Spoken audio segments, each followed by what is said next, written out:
Thank you for coming to week 2. Last week was fun, it was interactive, and now you're going to be drinking from the fire hose. We are covering a lot of information tonight. Usually it takes me 2.5 hours to do it. So it will not be as interactive as when I take an hour and a half to do customer discovery. But we'll do our best. We might end up going a little bit over. So did everybody check in? Check in? Do we have the link in line to check in? Right behind you. Yep. There's a QR code that everybody saw on the screen. And a link.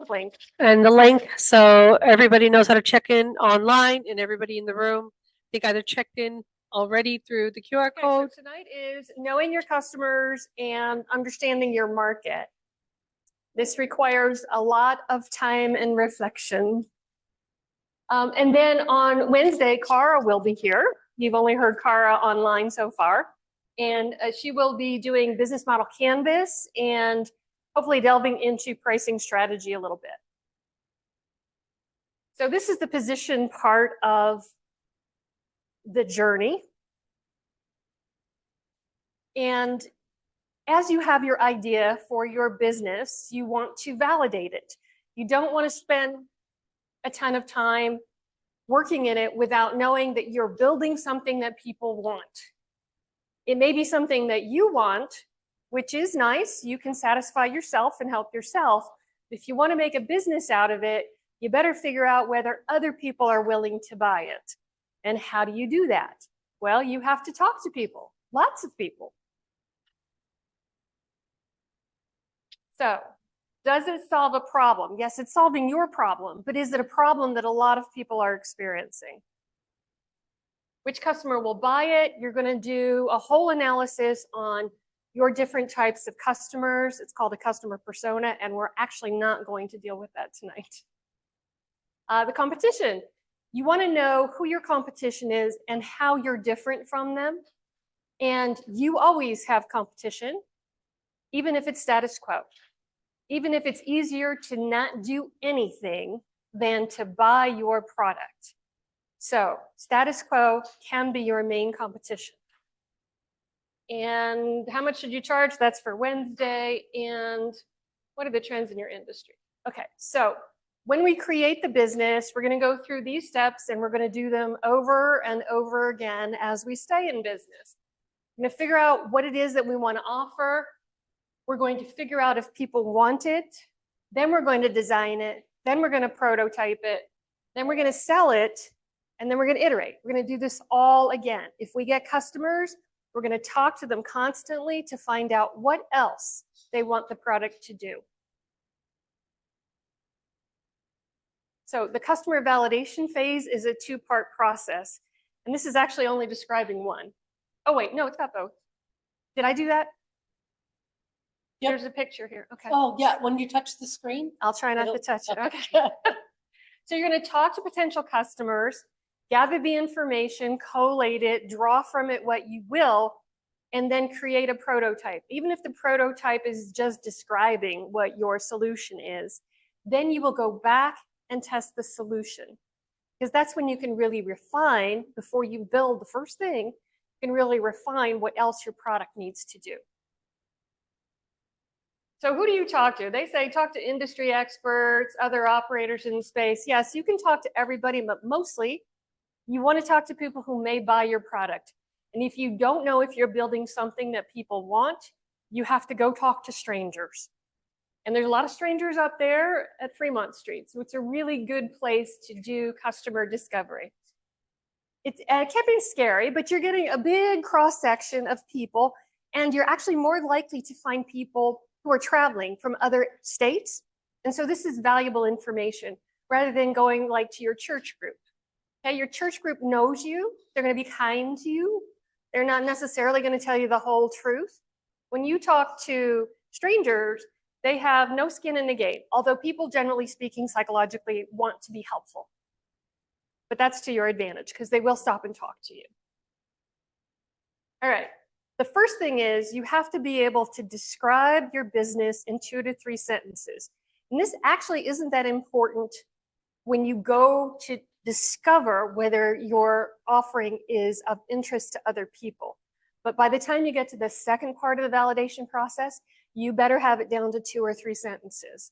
Some people will call it an elevator pitch. An elevator pitch can be 2 minutes, but when you're going to parties or when you're going to networking events, you need to be able to talk about your business succinctly in 2 or 3 sentences.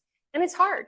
It's hard to hone it down to just 2 or 3 sentences. Is that fear on your face? Yeah? No, I have. Okay. You're multitasking. Okay. All right. And then the hard thing is, and that's why we have so many questions here to go over, is to be able to ask open-ended and unbiased questions. So it is possible, you've probably had surveys where people ask you a question, but it's leading you to the answer.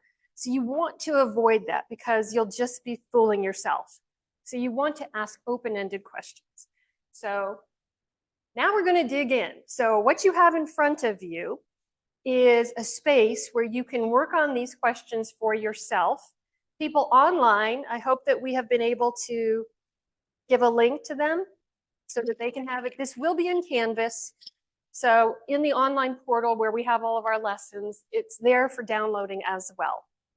Right? So the first part is just can you describe your business in 2 or 3 sentences? So we're not going to do that exercise right now.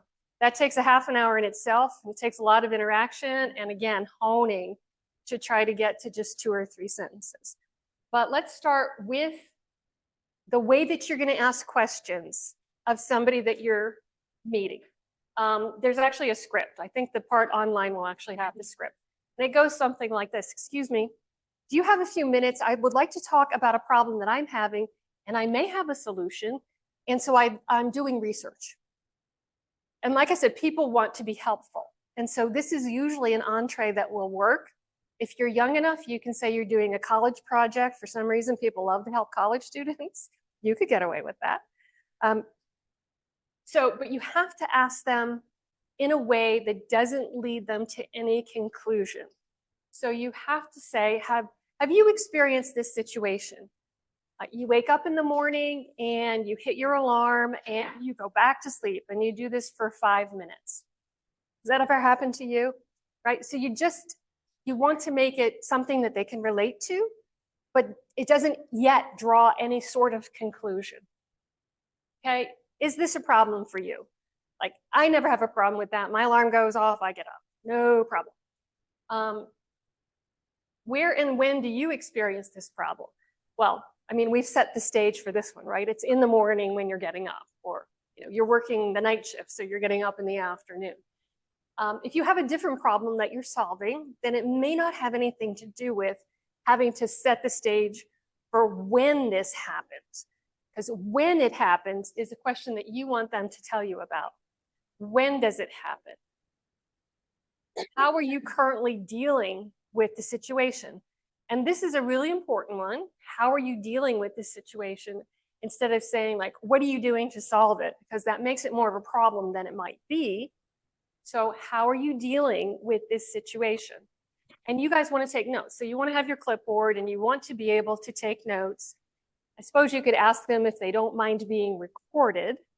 Nevada is a state where you have to get consent from both sides if you're recording. So you would have to ask permission to do that. A lot of people say yes, because they figure you're just doing research. Okay, how often do you experience this situation? Okay, if it's once a month, you're gonna have to get a lot of customers to solve that, unless you're charging a really high price. Depends on what's happening once a month. How interested are you in an easier solution on a scale of 1 to 10? So now with the scale of 1 to 10, you can start to measure how painful it is for them. How much do they want to solve this situation?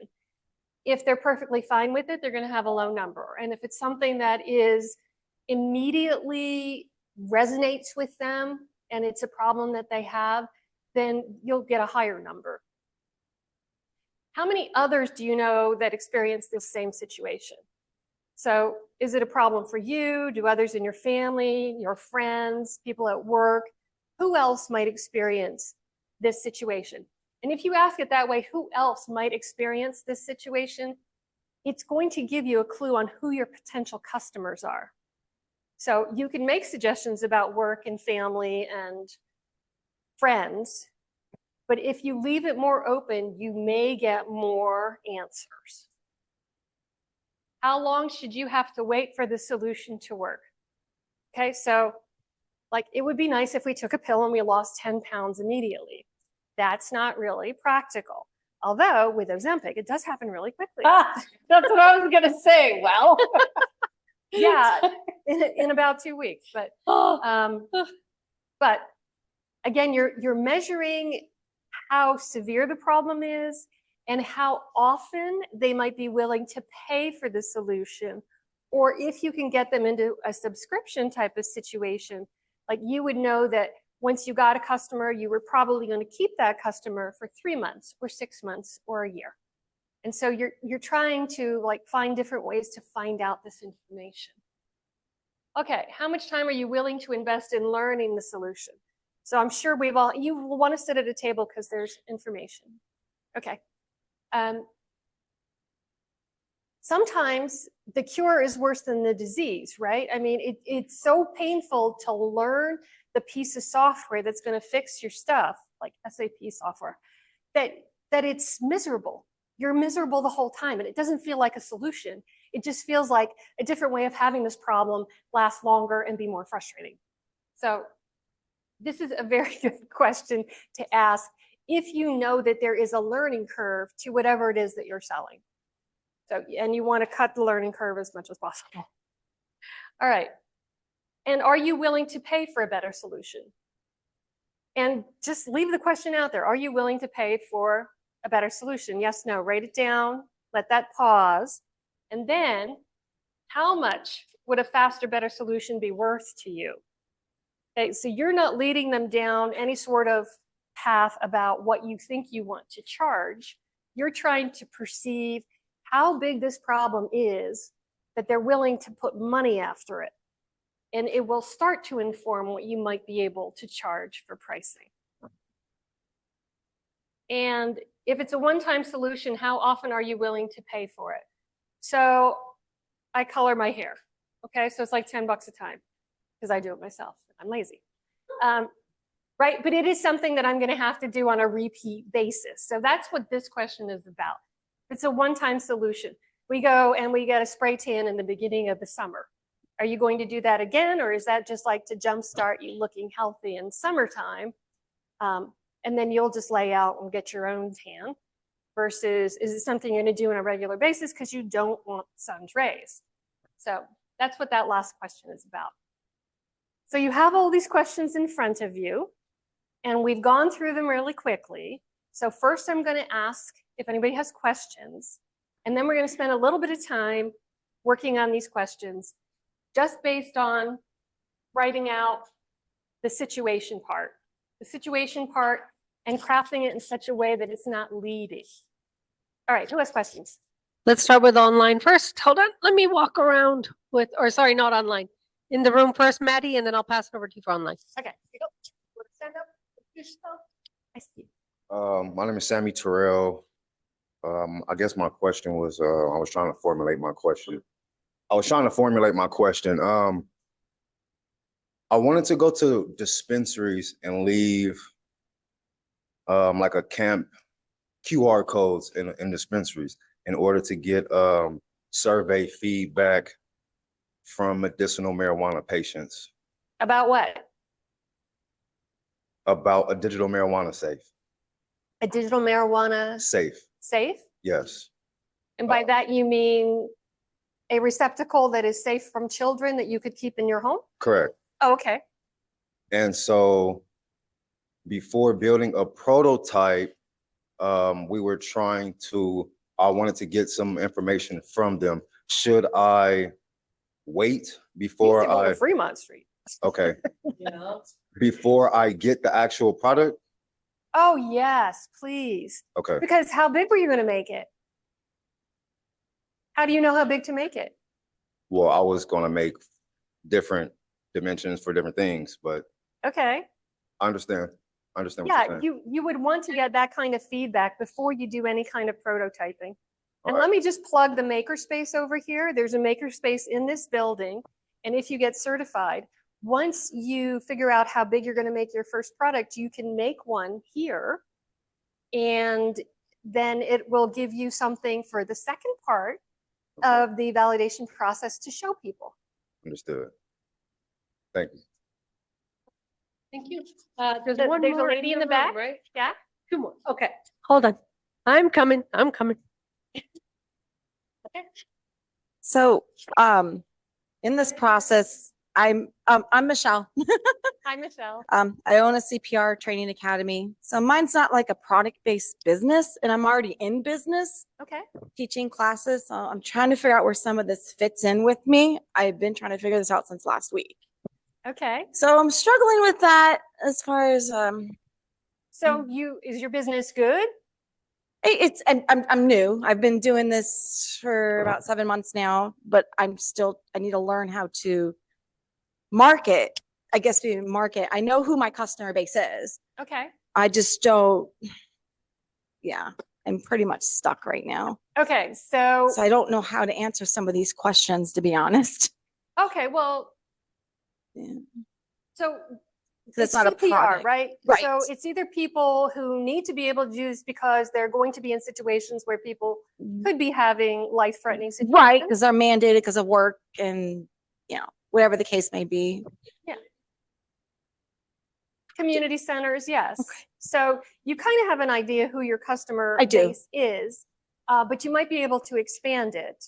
And then when I think of, as Rakshana mentioned, community center managers, they may need to have people on a more regular basis. Mhm. So you're just trying to increase the population that Yeah. has this expertise, right? Yes. So the people who have more of a need for it, like a community center manager, a swimming pool manager, Mhm. gym managers, they're the ones that you can ask these questions to. And your questions will be, okay, what happens if somebody drops a dumbbell on their foot? What are you going to do? And Okay. they're either going to call 911, or your question could be, well, how about if you had somebody on staff who could do triage Mhm. before 911 gets there? Right.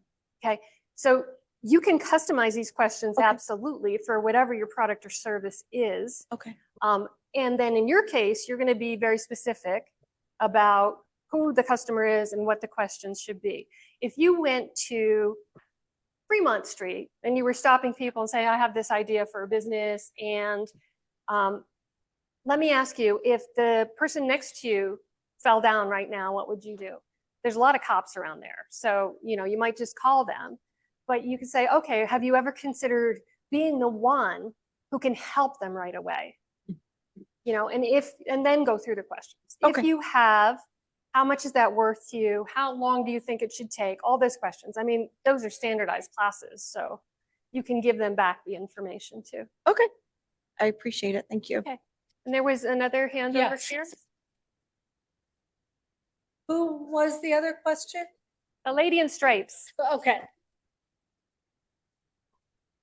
Okay, I'll go ahead and stand up and do something. And speak loudly. Hi, I'm Crystal Webb. And as I was going through these questions, and I don't know if this is a good follow-up, I'm thinking in my head, should my business be a business or a nonprofit? And would these questions still work for someone trying to form a nonprofit? Well, when you're a nonprofit, it depends on whether you think you're going to be grant funded, in which case your customers are not necessarily going to pay for the service you're providing. Your grantors are. So it is a little bit tougher. It's a whole different thing. You should find out if there are grants available for whatever service that you're trying to offer is. But if you don't know whether to be a nonprofit or a for-profit, then you should be asking these questions Yeah. of the people up at Fremont Street. Okay, thank you. All right, let's go online. Madeline, can you pick somebody? So we have a couple of good questions/conversations happening in the chat.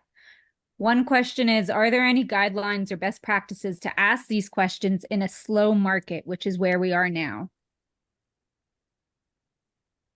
Well, people are still coloring their hair, you know, they're still doing stuff. They may not be doing it as frequently, but it's a great time to talk to people.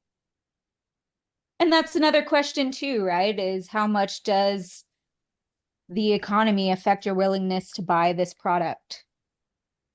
That is a really good question. You will know if it's a real strong need because they'll be willing to pay for it even in hard economic times when we have bad inflation. But you could add a question in here. You know, if we weren't experiencing all of this inflation, would you be more inclined to pay for a solution? But the real crux of the matter is, will they pay for a solution, regardless of what the economic situation is? So you could throw that question in too. It's appropriate. Okay, we've got another question on here, and please feel free to chime in if you'd like to add color or further context to the questions in the chat. I've been nervous to ask my market because they're also potential clients. I don't want to burn any bridges. If you're offering a solution, how would you be burning a bridge?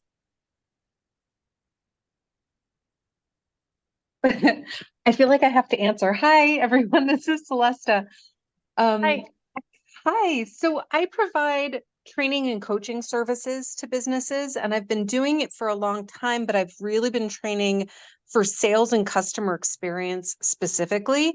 And now I'm making a shift to provide more cultural engagement, employee engagement, and talent development. So I've been hesitant because one, they may not be the same client. And so some of the people who are looking for sales training really don't care about their culture, for example. And I'm finding that already in the marketplace. And I am a little nervous, and this is just maybe startup nerves, right? But I am nervous to say, hey, would you buy this thing from me? Knowing that like they might be like, oh gosh, why are you selling me this now? So that's where my hesitation comes in a little bit, is not wanting to sort of burn what I'm already doing with this client by offering something else. All right, what I would suggest for you, since you already have a client and they're in the right niche with you, is if you offered a downloadable article or a step-by-step guide to doing some of this stuff, because for you as a consultant, that is a good way to draw people into your website, is to offer them something for free. But you know, something that's worthwhile, not just, you know, stuff that doesn't matter. So if you're trying to educate your current customers on a new offering that you have and how it will help them to increase their sales, then you can foster this by giving them an article, actionable steps, even giving them a quiz that they can ask their customers if it's important to them. Yes, and yes, that's such a great idea. And someone, by the way, I need to look in the chat. Someone just put in the chat, knowing that they don't care about their culture, they probably also aren't doing great in sales. And yes, that's why I'm making the shift. So thank you, whoever said that, and great ideas, Maggie. Thank you. You're welcome. All right, we've got another question in the room. Hold on, Can you I get think we had two. We had her over there who was first, and And- then, to- okay. and- Okay. You had a question, right? Okay, perfect. Oh. Then we have one in the room. Hold please. You're gonna see me walk by Maggie. I'm gonna give you room. Introduce yourself. My name is Fernando Marquez. I'm just a guy still in ideation mode. I haven't really generated revenue yet. But the main sort of adoption I feel like I should make at this time is taking like the Steve Jobs approach with it and saying, my customer doesn't know what I want until I'm done developing it or thinking about it. And I was just kind of trying to give that as an input for everyone too, who might be in the struggle with the confidence part of it. Our customer doesn't know what we want until we show it to them, maybe. And maybe I should go back R&D and develop a little bit more before I'm confident to bring it to their eyeball. But before you develop something, I mean, you can do drawing and plans, but again, that can take time, and time is money. Well, developing in my mind, I still do not want to, waste time on actual developing quote unquote, but more refining it in my mind to how seamless it feels. Okay, engineers tend to build things that they want. Mhm. They tend to build everything that they can think of about a product, and that's not always wise. Mhm. Once you think you have an idea for something that will solve a problem, you should go talk about it. Yeah. You should go ask questions and see if it really is a problem that other people will pay for. Paul Graham from Y Combinator, their mantra is build something that people want. Yeah. Okay, so the only way you'll know if they want it is if you talk to them first. So I would take another approach, not just Steve Jobs, because he had a whole bunch of engineers behind him, but I would also take maybe Nikola Tesla's approach with just literally concepting the whole thing in your mind, remembering it, put all the bells and whistles in there, and then editing it back again without building out in real life, even drawing yet still. And maybe memory would come into play too, but keeping a sharp mind might help there. Thank you, Meg. Okay, thank you. We have one more question in, as the original lady who, Okay. Yeah, and then we're gonna move on. and then we'll move on. Hold on one second. I'm on my way. I'm on my way. Hi, everybody. My name's Evelyn. I am the founder of Mindful Alliances. I won't go into everything that it does. My question more directly, and I'll talk about it later, is, and you guys will hear this ad nauseum probably this next 5 weeks. I just got my doctorate on Friday. Congratulations. Woo! Thank you. So I have been a serial entrepreneur most of my adult life. The question is now I'm coming off of 3 years of research that I used my background in to combine 3 disciplines: mindfulness, trauma-informed care, and workforce development. I have the research. I have run a pilot for the last 2 years with a local global nonprofit, Goodwill of Southern Nevada, which has a international presence. So I have my baseline data. I have clients. They were grant funded, but now I am moving, since my heart is in the world of entrepreneurhood, I'm moving into the private sector. So I understand these questions because in the academic world, we've drilled these inside and out. The question, I guess, is how to translate a lot of this into private sector profit without knowing what I gave you absolutely no information whatsoever. No, that's okay. No, it's fine. Because you have been working in nonprofit, maybe government type things, just based on your mindfulness and the other things that you said, you are going to have to talk to businesses, correct? And I have. Okay. I have a massive network. You have a massive amount of research. Yes. Have you talked to, like, is this something that a company may offer? Yes, the I've been employees- asked if I would be willing to bring this into corporations. Okay, as a program that their employees can take? Correct. Okay. And I also want to, the curriculum is proprietary, Yeah. and I want to bring that to scale. Mhm. So that is part of the model. So when I look at these, I just want to make sure how much I can squeeze out of my existing research into these. So I don't know if I should just go back and look over all of my information and fill this in, because I don't really feel the need to go to Fremont Street. It's more No, business to if you're business. business to business, going to Fremont Street, unless you're talking to the businesses there, Which might not be a bad idea. is probably not the right idea. So if you are business to business, if you've identified who within a company is the person most likely to purchase this product or service, or direct that it be brought into the company, because it's not always the same person. And then what you're going to have to determine is what size business is most likely to buy this product or service. Got it. Thank you. Yeah, so those are the kinds of questions that you're going to ask. And there is more, it has more to do with Tam, Sam, and Sam. The research that you will do about where you fit in the marketplace will probably inform which target market to attack first. Good. Thank you. Understood. All right, are we ready to move on? I think so. This was the first process. This is just discovery questions. Now you're going to take that information and you're going to go back to your cubbyhole and you're going to design a solution. If you can build a prototype, now is the time to do that. Don't invest a lot of money in it.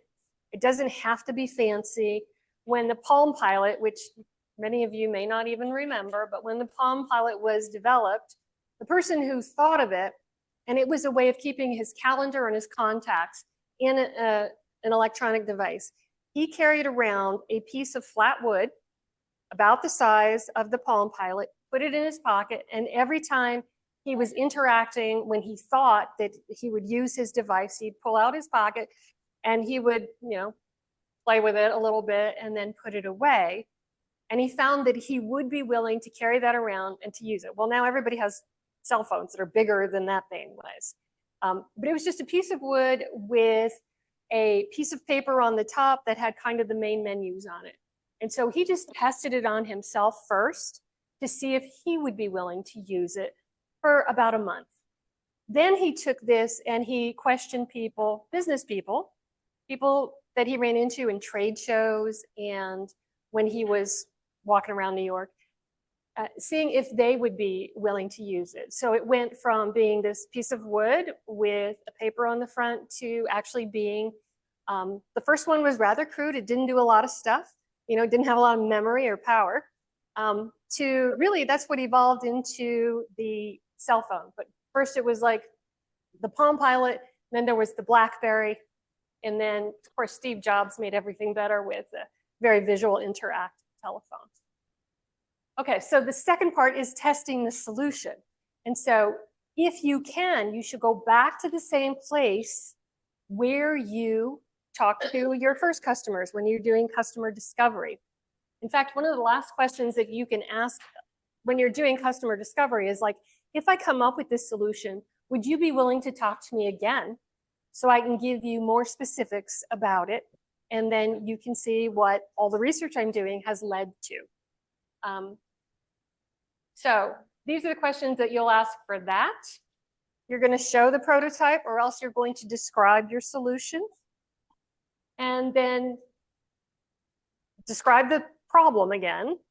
And then ask if you think that's going to solve the problem. Do you think it will solve it? Will it make it better? Why or why not?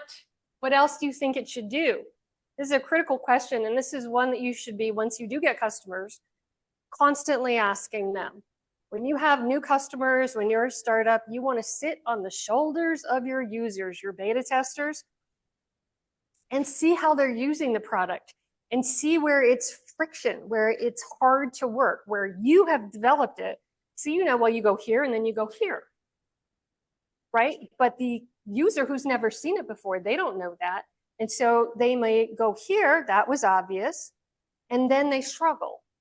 That's what you need to be paying time with your customers, is to see where they struggle so that you can improve it, because oftentimes they can't articulate what's happening. They don't know what should happen next.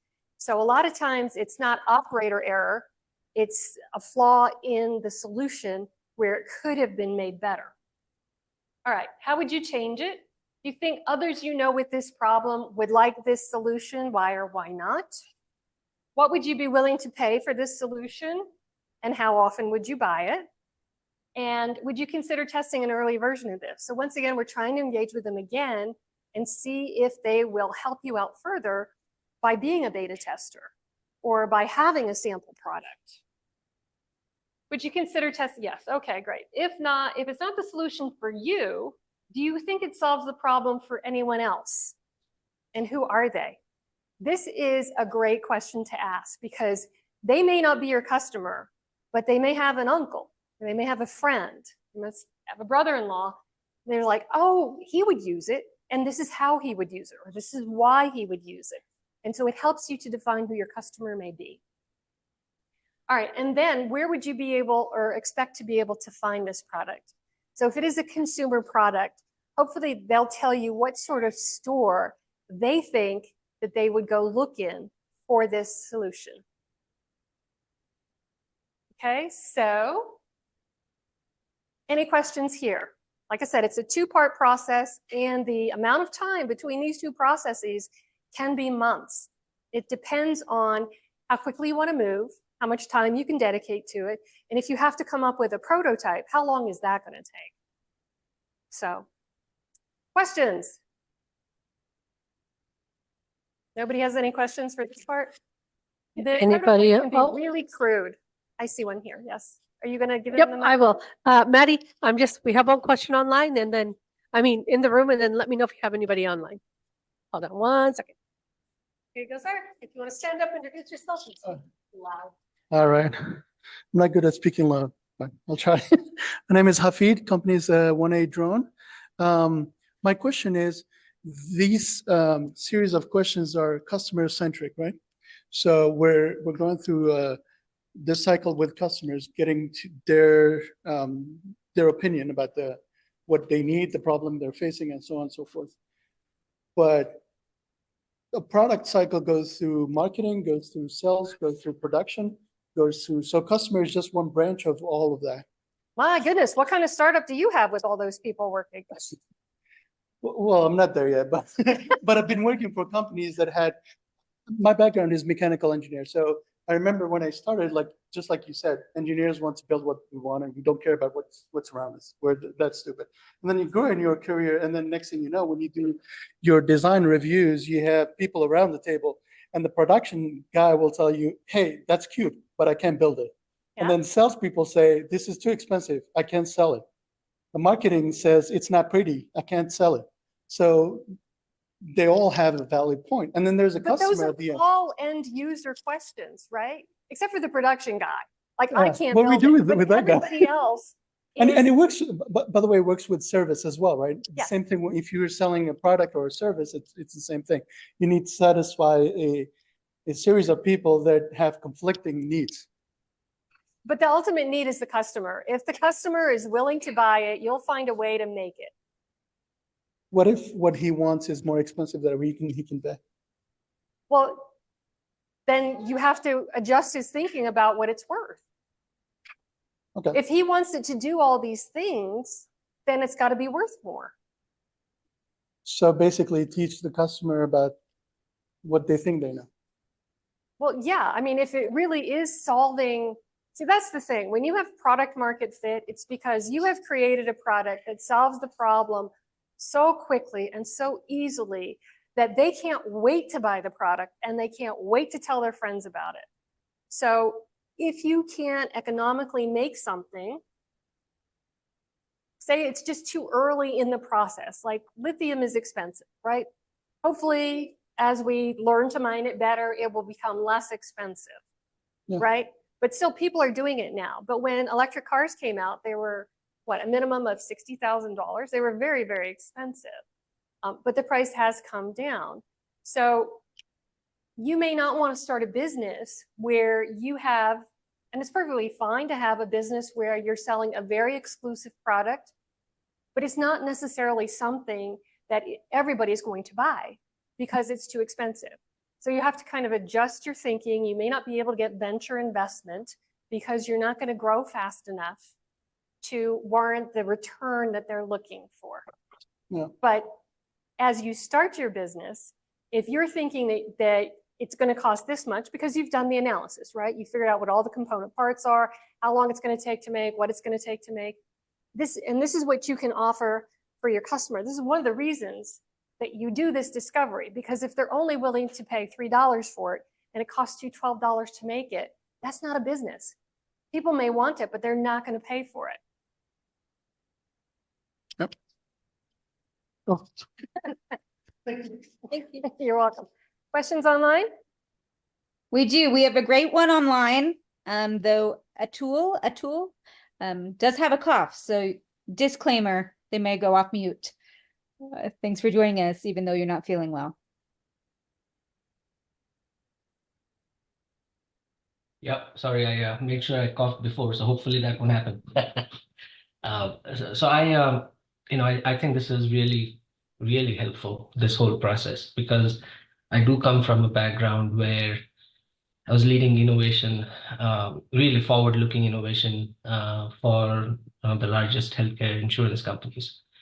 And I wish we had, this rigor even if we were selling things internally to our, customers within the company, which, in large, like Fortune 20 companies, you have got so many different businesses that internally you go through, innovation cycles like this. But this kind of rigor would have helped. The example I would quickly give is the wearables and home devices. I remember trying out literally, over a period of 6 years, hundreds of devices. Every year at the CES, there would be like 30 new devices in the market. And we used to partner with these companies and try it out. One thing we never did is actually ask the patients if any of these help them or actually, work for them.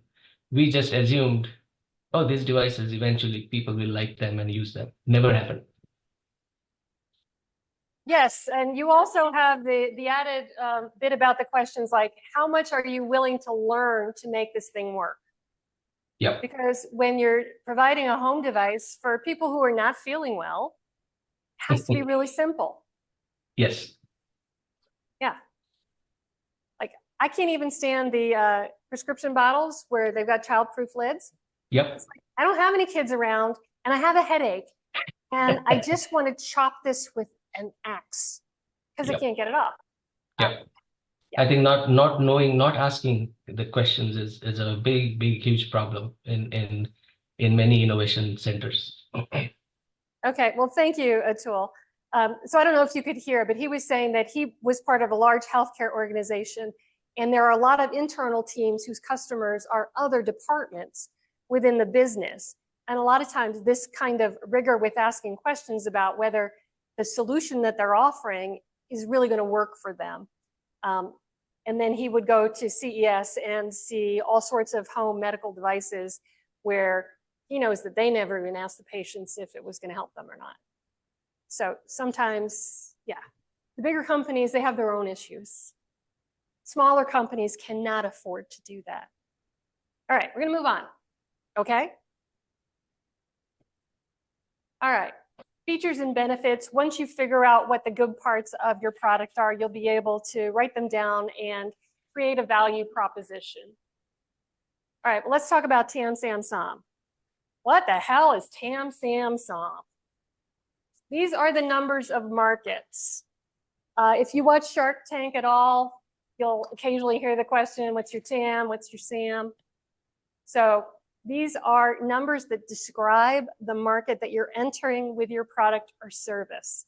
And the TAM is the total addressable market. So that is the whole industry. It's the whole world usually.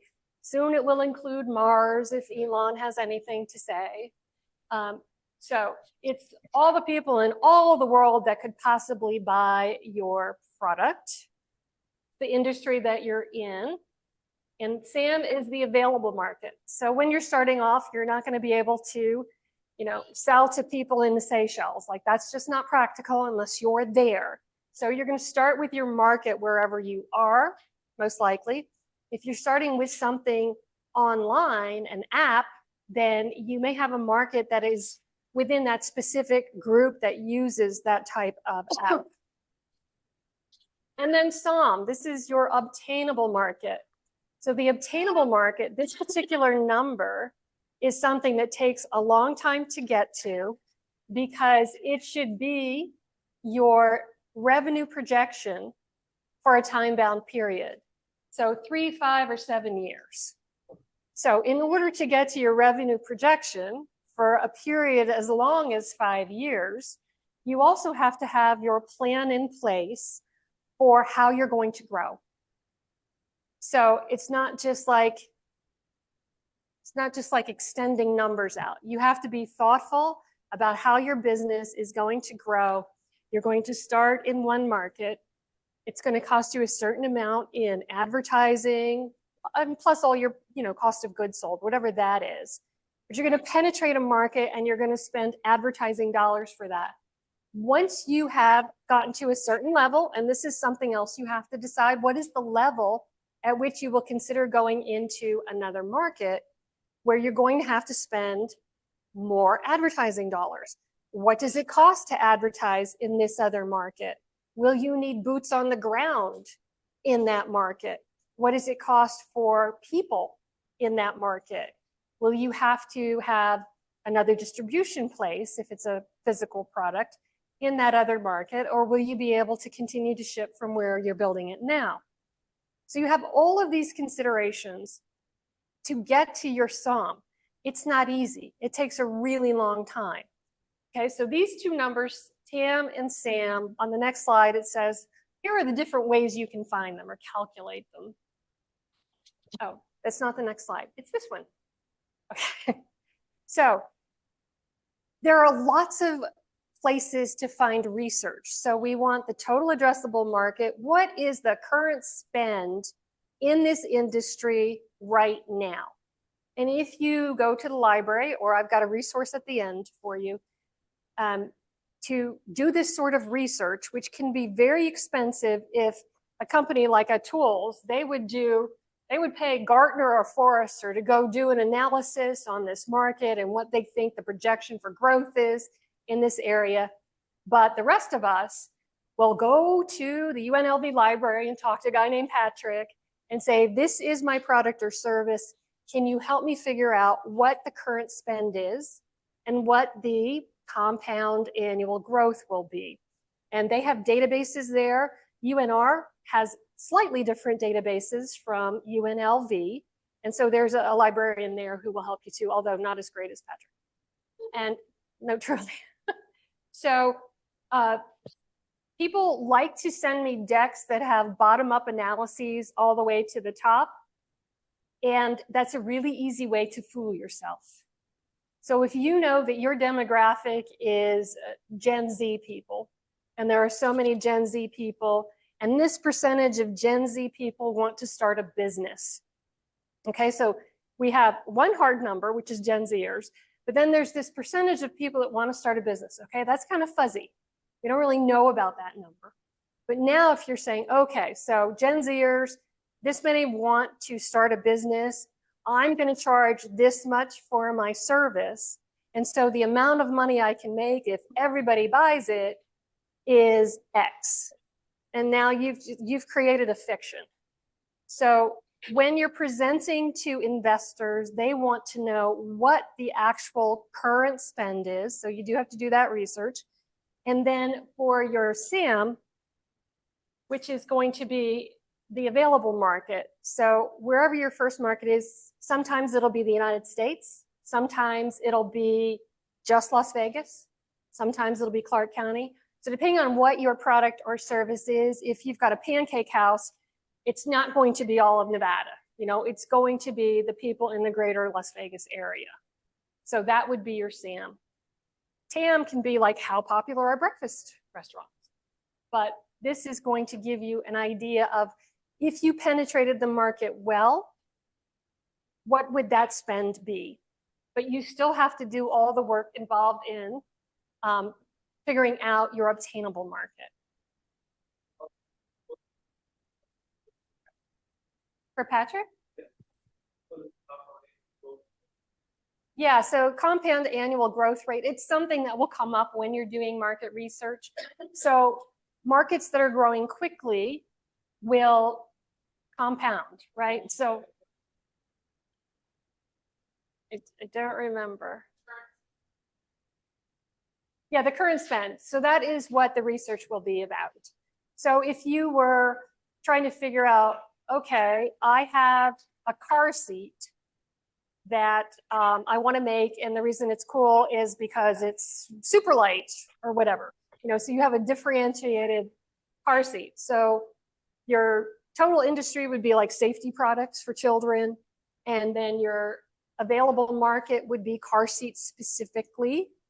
And then your SOM is, you're going to figure out, okay, I have this device, it's lighter weight, it's made out of these materials, but they're expensive, so the price point needs to be here. So who is the customer that's going to spend that much on their car seat? And you'll have direct competitors because there's a wide range of car seats that are already available. And so you'll be able to kind of figure out where your price point should be and have an idea of how much market you can gain. All right. So the reason that we talk about TAM, SAM, SOM is because it is important to investors. This is how they think of the potential of a company. Okay, so if you're in a multi-billion-dollar industry, you could be scalable, right? You could be the company that returns 10x the investment. If they invest $1 million, then you could be sold for $10 million, but if you take other investors along the way, they still want their 10 million, so now you have to sell for 500 million so that everybody gets the payback that they're looking for. There's a lot of math around investors. But the first step is understanding how big the market is. Because if you're not in a big market, then you may not get any sort of investment. Okay, so we have a friend who she's a great skier, and she was unhappy with the snowboards and skis that were available for women who wanted high performance skis. So she made them. She's called Coalition Snow, but she has finally accepted that she's probably not going to get other investors that are institutional. She has people who have invested in her because they believed in her, they loved her skis, they wanted to be able to get the skis, and she has a continuing business that supports her, but she's never going to grow to Solomon because she has such a specific niche within a small industry. So, but anyway, it's usually pretty high up on what they want to hear about when they're hearing a pitch. Calculate, yes. All right, so I've got a couple of examples for you. This is Uber. So Uber, way back in 2007, okay, they're getting old now. In 2007, they went to investors and they said that their TAM was the transportation industry. Okay, now the transportation industry is huge, right? It's not just cars, it's not just limos, it's shipping over the water, it's rail transportation, it's the combination of shipping to a country by ship, then putting it on a boxcar on a rail and going to a depot, and then it gets on a truck, and then it gets delivered. Okay, so transportation is huge. There's air freight too. All right, so back in 2007, all of transportation was 5.7 trillion worldwide. That's a big market. All right, but they brought it down to just taxi and limousine service. It's 4.2 billion back then in the US. And then they started off as just a car service in San Francisco. And so they did 3 different cases, a realistic case, a best case, and a worst case. So the best case, they became a market leader with 1 billion in revenue. And that was attacking, I think, 5 cities. Oh, realistic, they wanted to get 5% of the top 5 US cities. And so they had a plan about which cities they were going to go into. The cities that had a lot of congestion already had a lot of cabs. And then the worst case was they would just remain a 10-car service in the city of San Francisco.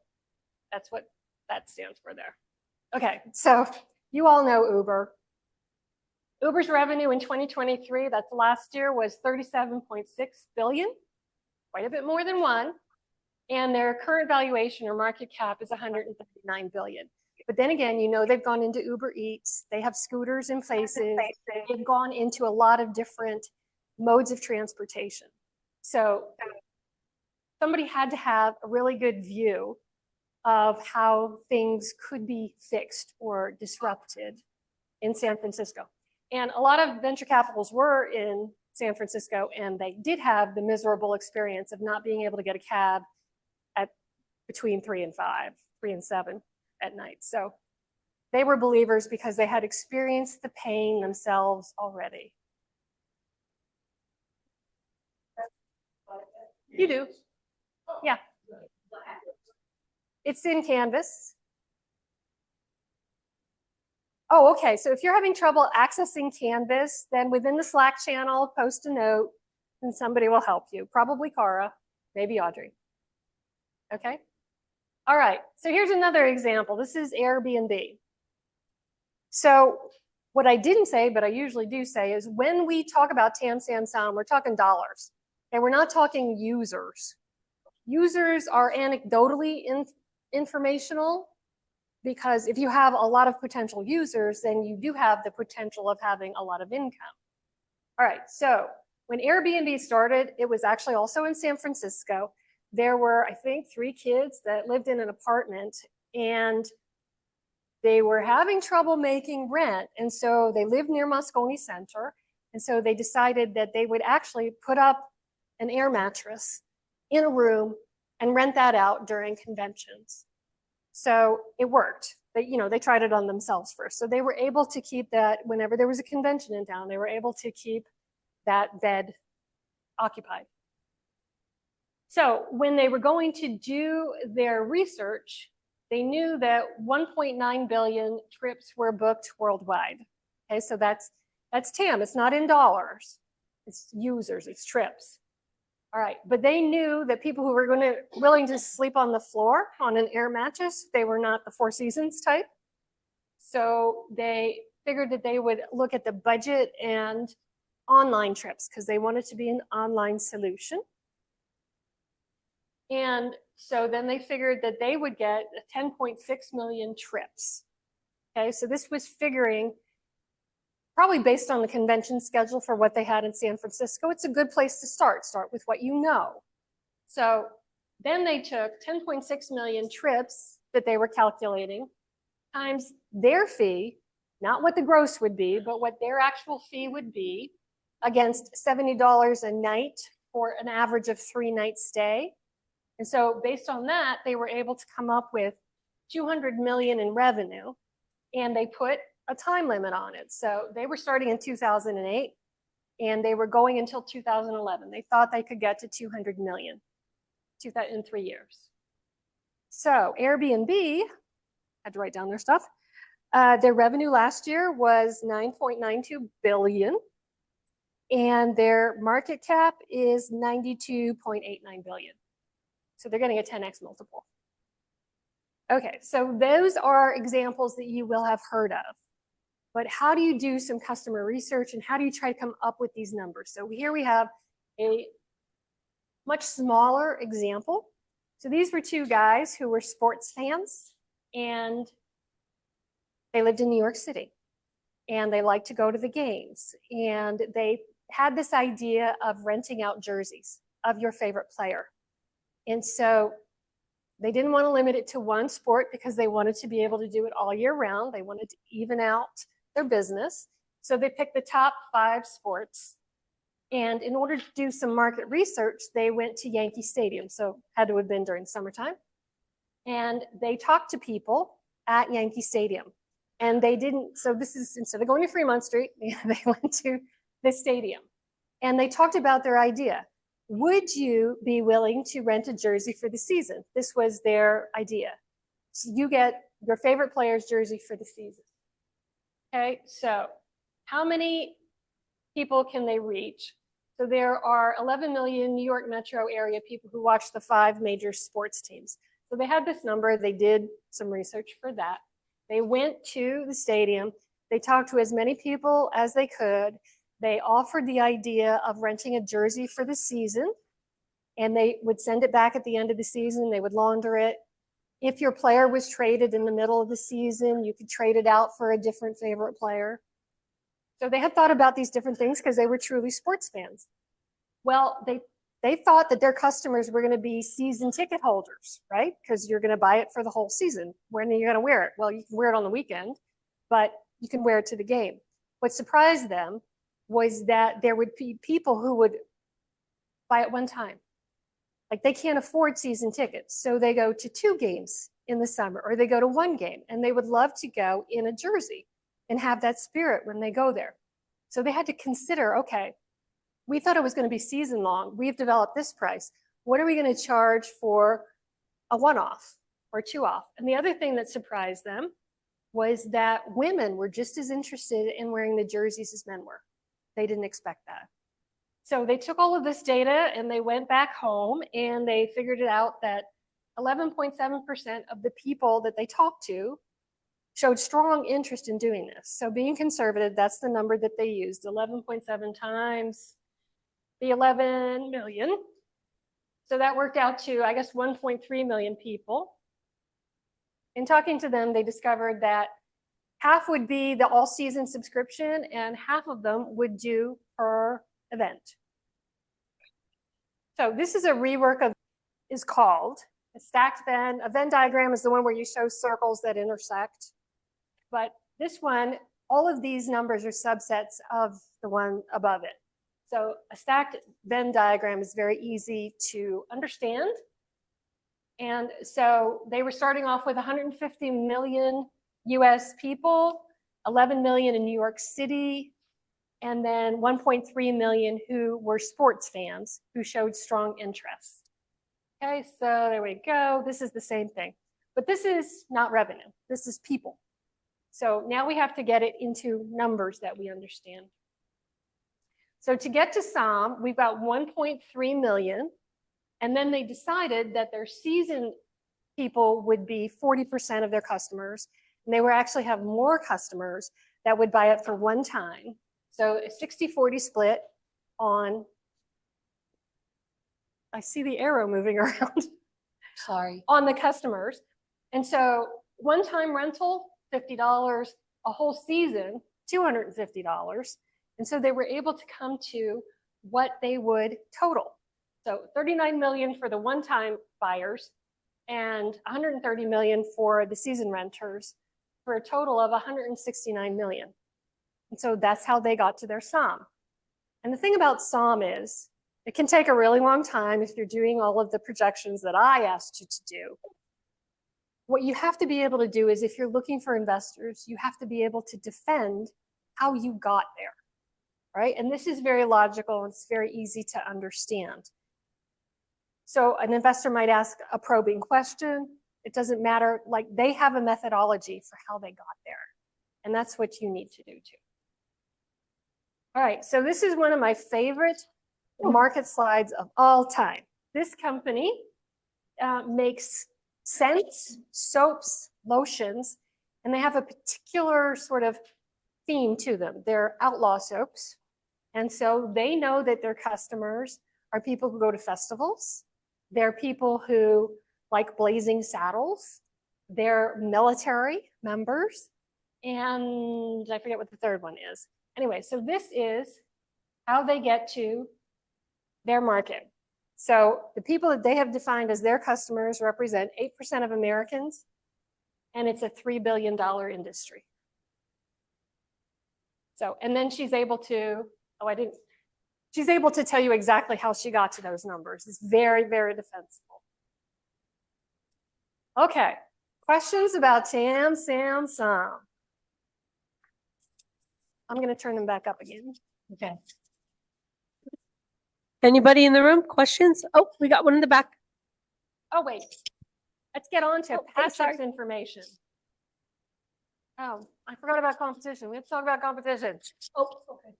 But first, take pictures of this. Patrick Griffin, that's the guy you want to talk to.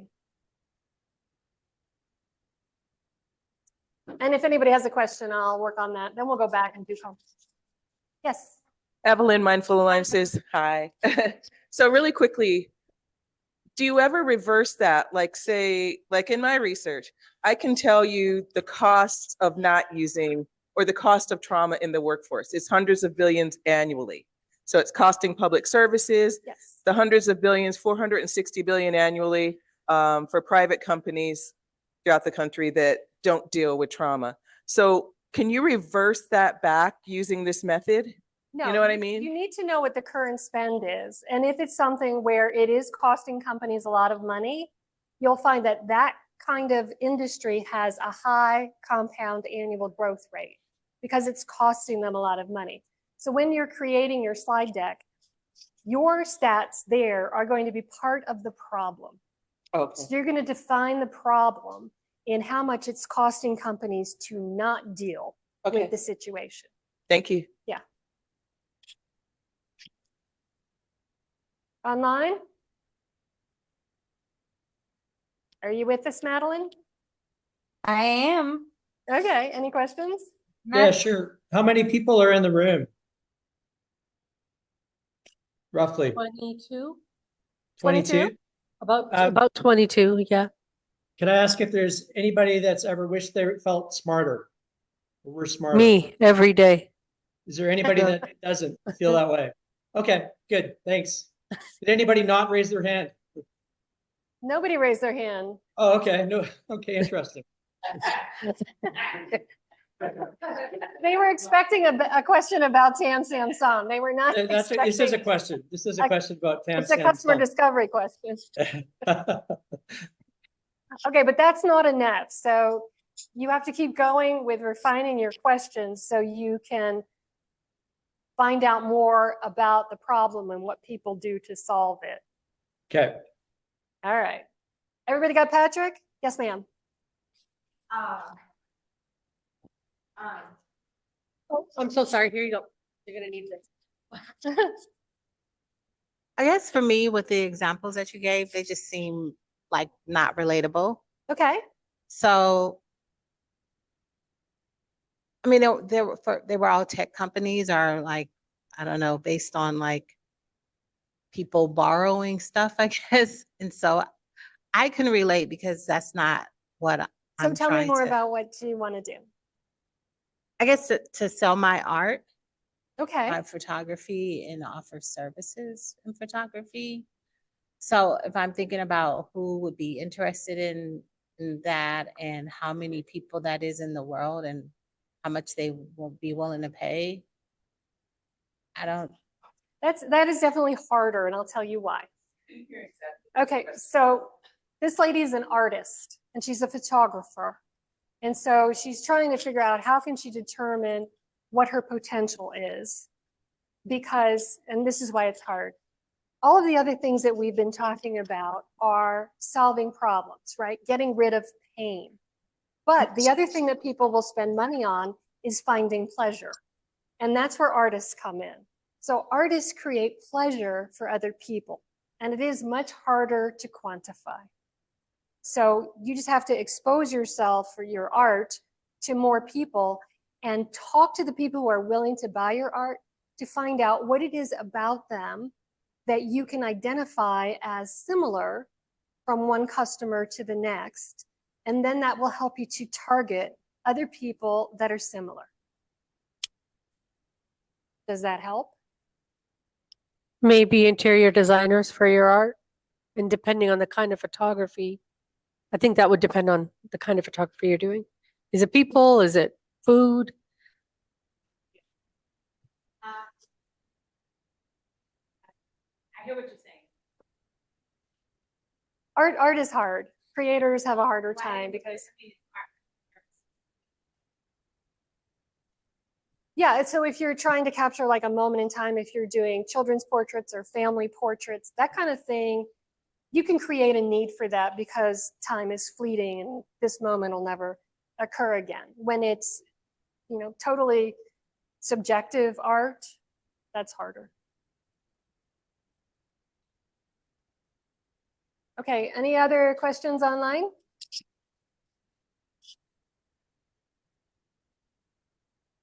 Okay, let's go back and pick up competition.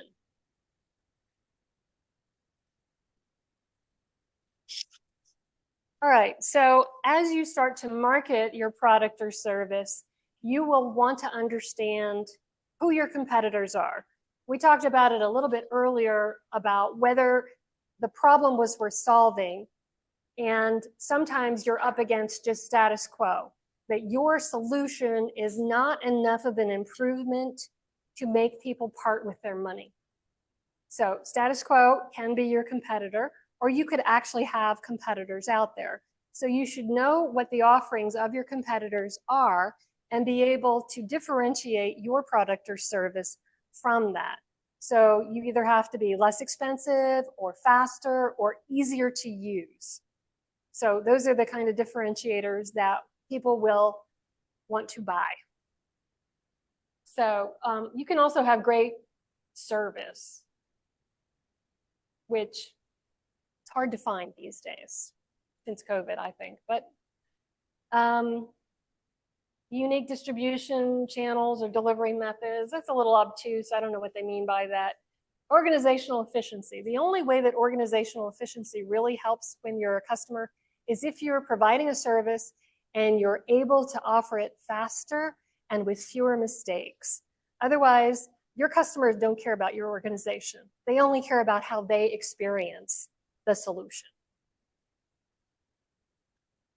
All right, so this is a basic rack up or matrix where you're going to put your product or services with the features that you have where you're better than your competitors. So price can be depicted with, the number of dollar signs if it is a price sensitive product. The other things, functionality, time to deploy, ease of use, that kind of stuff, you can compare yourself against these others. Here's a subtle trick that we teach is make your green check marks bigger than the red X's because the eye is drawn to the bigger thing. You can either make their check marks smaller. So this is one way to depict your competitors and how you rack up against them. So this is a particularly fine example that I like. This was a group out of UNR. They won, they have a Sontag competition. That's a sponsored competition every year for student teams or even teacher-led student teams. And so they were making this truck. They were using all marine grade materials, which meant that they were stronger and waterproof. And then they compare themselves with the others. They also were putting on a Tacoma, I believe, a Tacoma truck bed. So it was smaller and was able to go off-road into more places than some of the bigger trucks. So this has a really nice competitive matrix. They have their weight featured, their size, fuel economy, again, being on a Tacoma. Let's see, off-road capability. And most of these others do not have off-road capability. And the ones that have high profiles can't go under a lot of trees. So this is what they had. The problem with this is even at $159,000, they were building them by hand. They could not go to scale. They couldn't get enough of a production line going to warrant any sort of investment. But they have a lifestyle business and they like it. So there's all sorts of businesses for all sorts of people.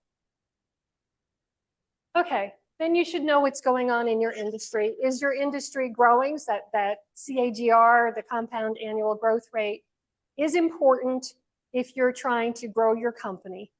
If you have a faster, cheaper product, then you can take market share even if the industry is not growing really fast. Okay, now we don't have time to talk about this, and it's not even, I don't think it's on your sheets there. But once you know what your product does and how it does it better than other solutions and what your customers say about it, you're able to create a value proposition. And a value proposition should be a kind of a short sentence that say, we do this for these people and it is great because of that. So it's a way to get it down to just a couple sentences of what your company or solution does.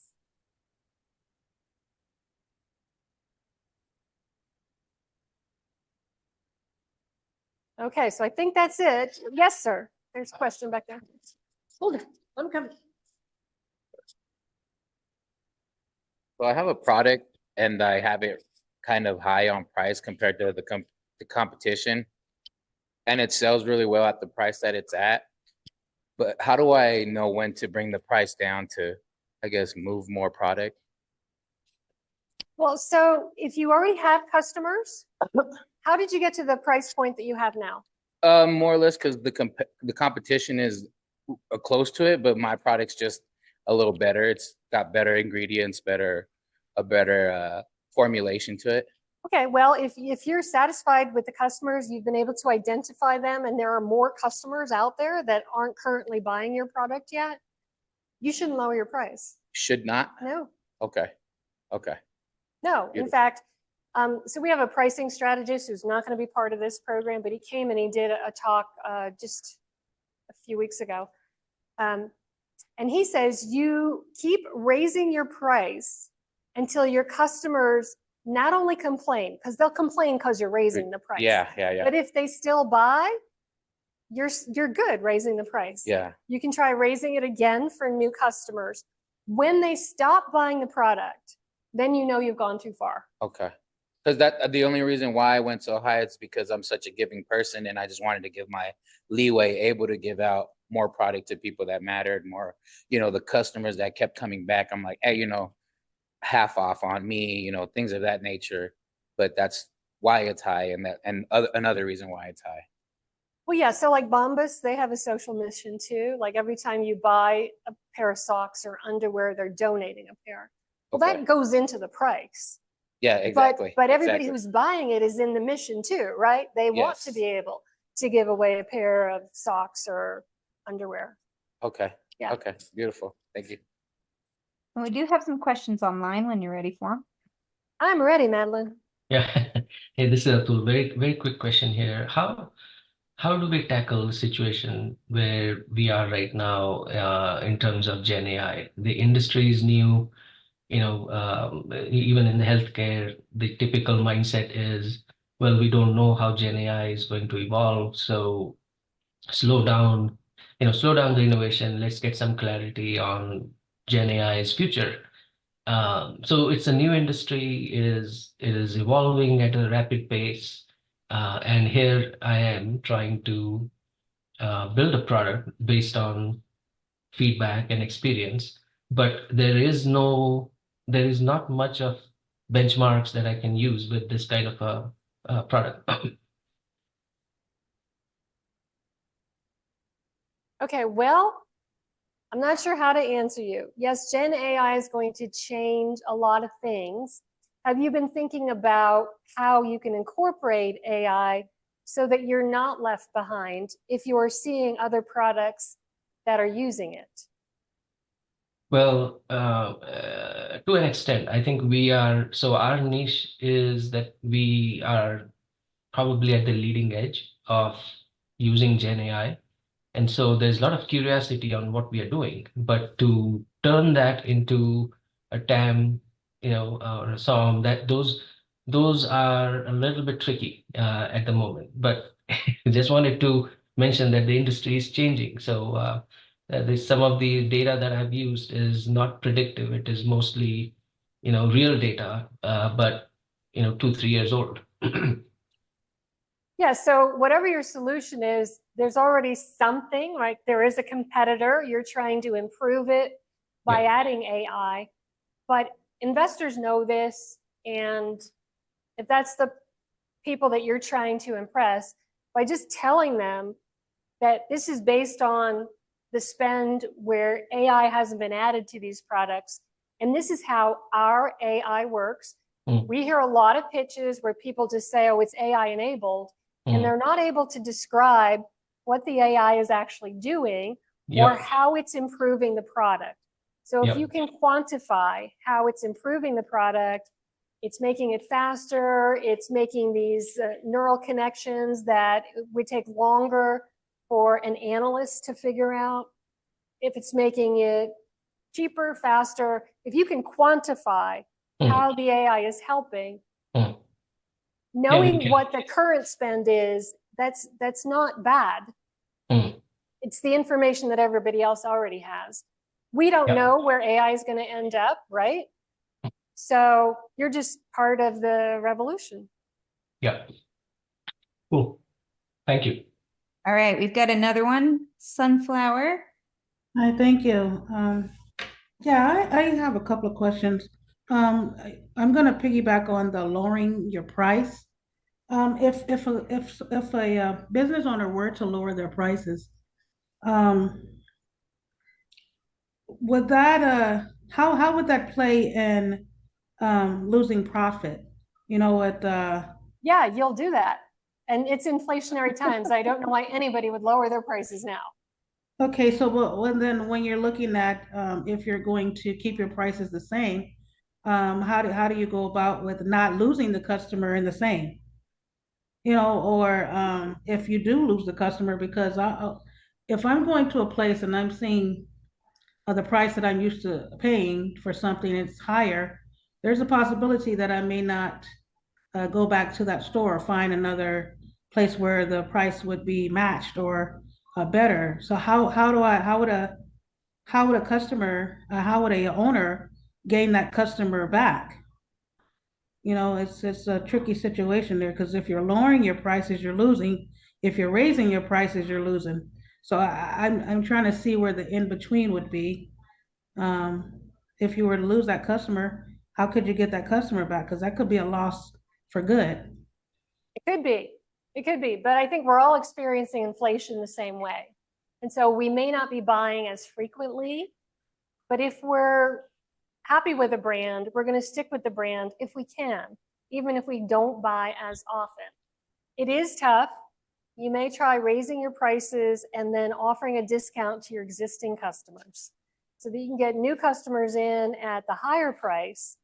But if you market it in such a way that you're trying to understand the situation for your existing customers, and you can be apologetic that you have to raise your prices because your costs of goods have gone up, right? So like when you have $20 an hour people working at McDonald's, now a Big Mac costs $7.99.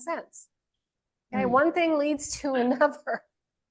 So, but if you're trying to be kind to your customers and keep them by offering them a discount or even giving them a grace period where they can buy at the old price for a while, they'll understand that you're trying to do the best thing that you can to stay in business so you can still keep offering them your product or service, but also understand the situation that they're in.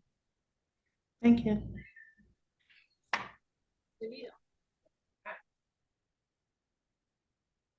Yeah, just on the last question there, when I ran into the situation about, we had some repeat customers who liked that how we were solving some of their problems, internal, I'm talking about external.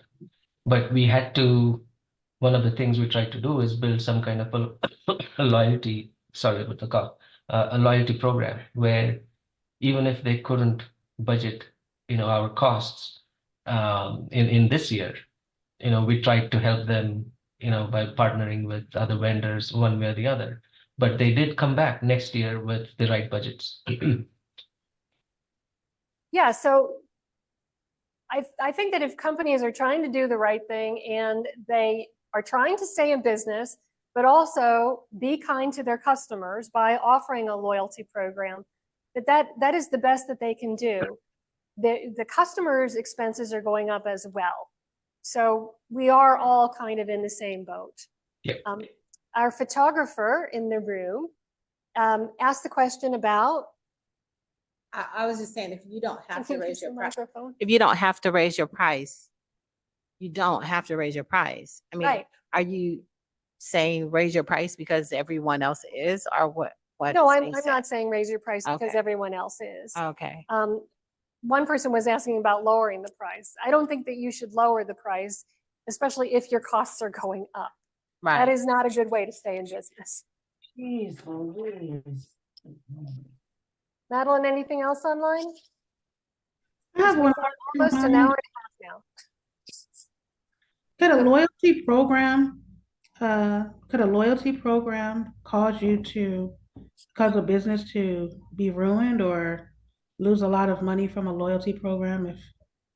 Have you ever heard of anyone really not doing well because of their loyalty program? I have not. No?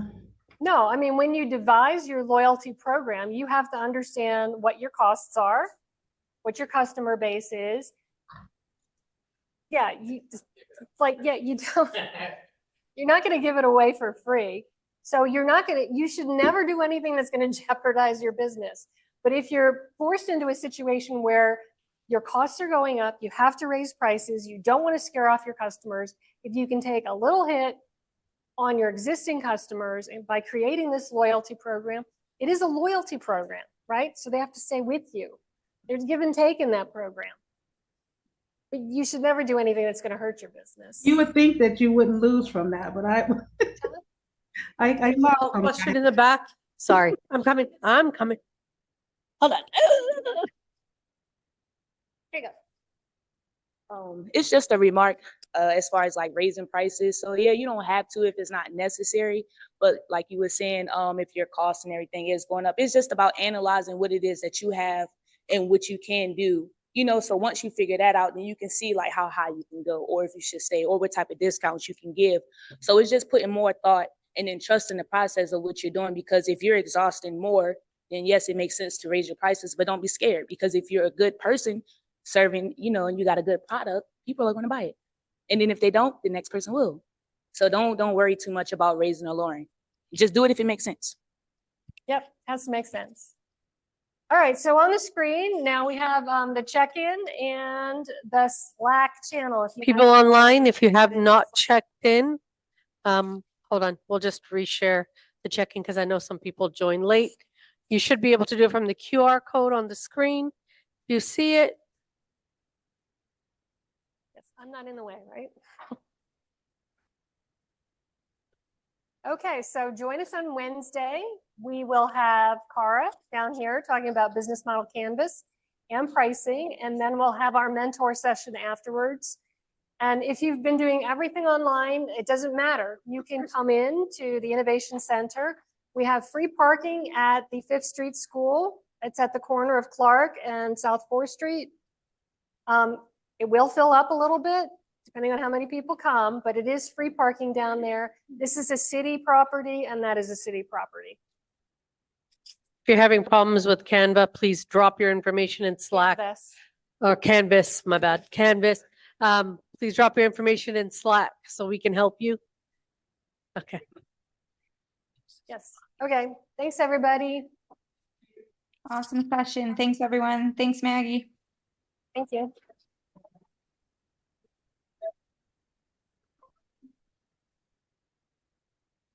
Thank you. Thanks for coming, everybody. Thank you. Thank you so much.